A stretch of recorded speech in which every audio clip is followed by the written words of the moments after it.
Hi, welcome to the National Critics' Choice Online News, and today we have a very special guest today from France, and it's none other than Mr. Jérôme Abayev, and he is the owner of Chateau Mont-Redon, and he's going to tell us more about the history. Mr. Jérôme, please tell us more about your chateau and what's next. Alors, the Chateau Mont-Redon story, it's a long story in our family. So we are established in Châteauneuf-du-Pape since 1923, and I represent with my cousins the fourth generation. So we are established in Châteauneuf-du-Pape, where we own 100 hectares. So we are the biggest wine producer in Châteauneuf-du-Pape.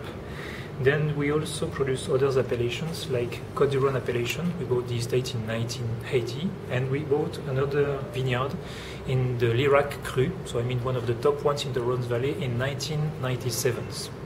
So my family managed the complete estate. My father and my uncle managed the company. Then the whole family managed the key part of the winery. So for example, my cousin is in charge of the winemaking, my brother is in charge of the vineyards, and I am personally in charge of the export department, and my youngest brother is in charge of the administration, social things.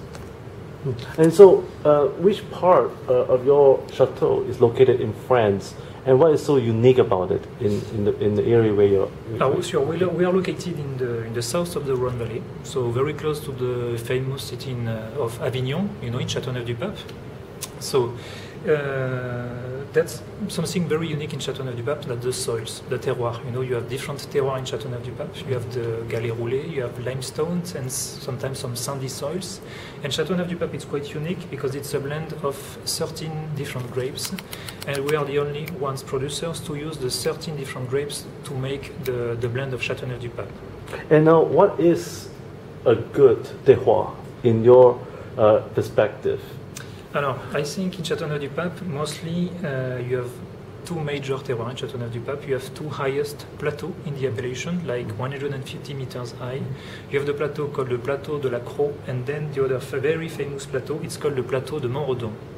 So it's kind of a high altitude, very exposed, to the Mistral. Mistral is the strong wind we have from the north, and it's very important for the maceration of the grapes, to have the kind of the rocky soils with the stones. It's because the stones absorb the heat from the sun during the day and radiate it back during the night. It's helped us to have a very slow and very nice maturation, especially for the Grenache grapes, which is our main grape. Now, as for your main grape, what is coming up this year for this year's vintage, and what can our viewers expect from this vintage? Alors, in terms of quality, it's too early to speak about the vintages because the weather we'll have during the summer will give the result, but it's too early to say that. But we can say today, 2013 vintage, we'll have probably low quantity because we had the flower abortion in June, because we had a kind of a lot of rain during the flower, and we noticed on the Grenache grape, which is our main grapes, that we will have just only a few berries for the Grenache, so probably low quantities, but too early to say to talk about the quality. Now, before this vintage ever arrived, the earlier vintages, are they still available? Yes, in Mont-Redon we have, as we are one of the oldest producers in Châteauneuf-du-Pape, we have all vintages available since 1961, and others in bottle size, magnums, and bigger. Yeah. Not for all the vintages, but for the best of them. Why is it so important to have the presence here in Singapore, especially at the Hilton?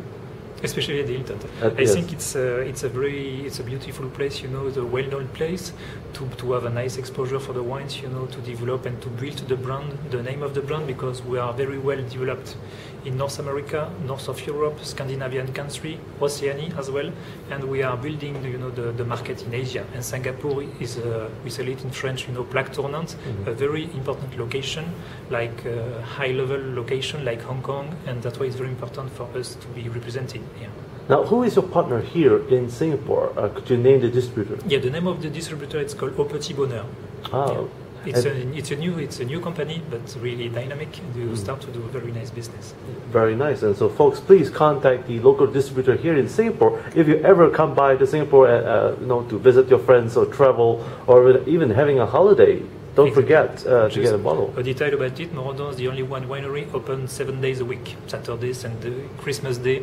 We are always more than welcome, customers every day. Wow. So folks, if you're coming back to France, you know where to go for a good holiday over a good glass of wine, especially in France. Now, Mr. Jerome, tell us more about your passion of wine. Why do you choose to succeed your family, being the fourth generation? What is the important role that you play today?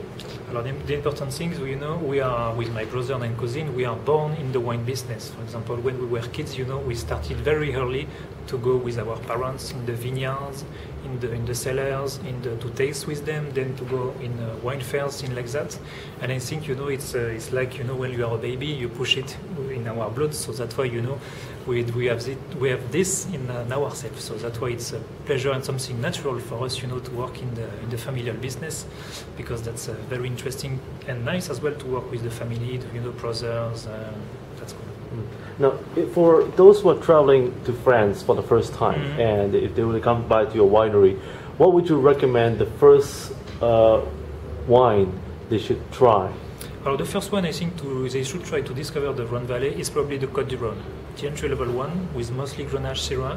It will give you, the idea, and I think it's the first step, to discover, to have an idea of the taste, the profile, about everything, the aromas. So maybe the Côte du Rhône. We recommend the Côte du Rhône, and then you can go higher and higher.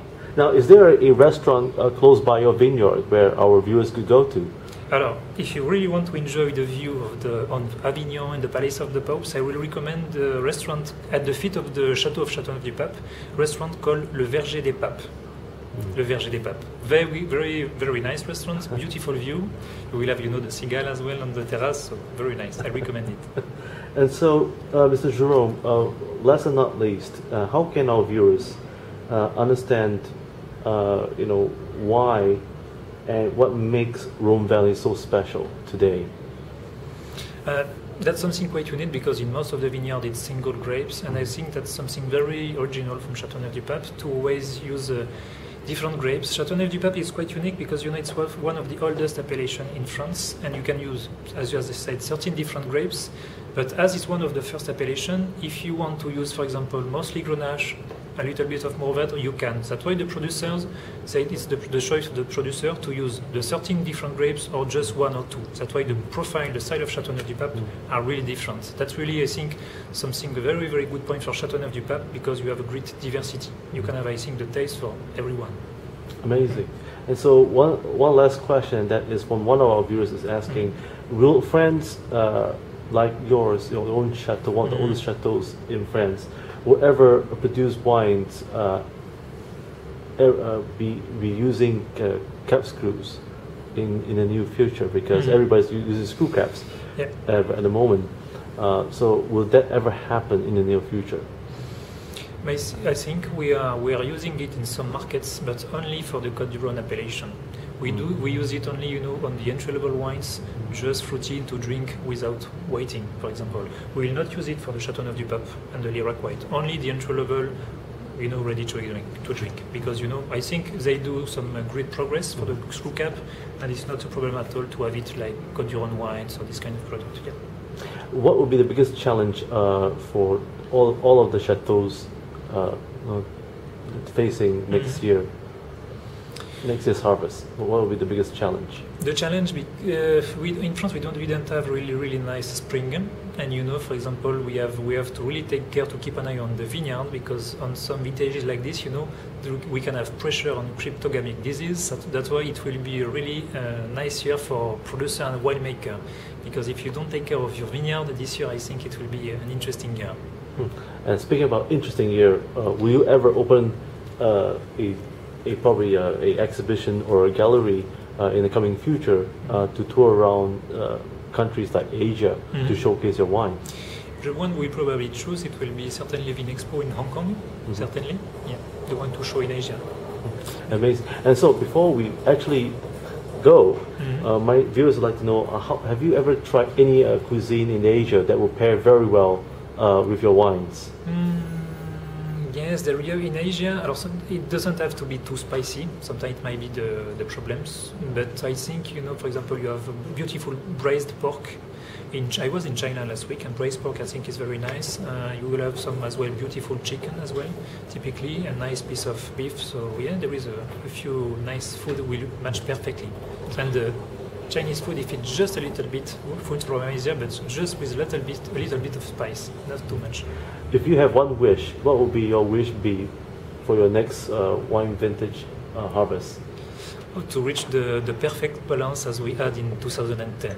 Because for us, we recognize a fantastic vintage because you can drink it in Châteauneuf-du-Pape tomorrow, in 10 years, and 20 years. So, to be able to reach again the perfect balance as a vintage like 2010. Yeah. Well, once again, thank you, Mr. Jerome, for joining us here at the National Grid Stories. And folks, please do visit France at Chateau Mont-Redon for more information. And you probably never expect the unexpected. Once again, have a good day ahead.